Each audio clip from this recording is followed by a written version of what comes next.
ఢిల్లీ అయితే కాలుష్యంతో మొత్తం నిండిపోయింది కదండి. అలాంటి సిచ్యువేషన్ హైదరాబాద్కి రాకుండా ఉండడం కోసం రేవంత్ రెడ్డి గారు అయితే ఒక నిర్ణయం తీసుకోవడం జరిగింది.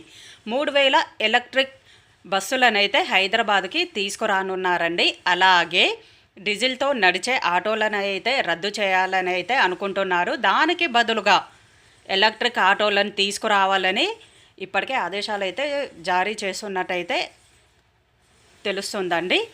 కాకపోతే ఆటో డ్రైవర్లకైతే కొంచెం నష్టమనే చెప్పాలి. కాకపోతే దానికి బదులుగా ఎలక్ట్రిక్ ఆటోస్ని వాళ్ళే గవర్నమెంటే ఇస్తే చాలా బాగుంటుందండి.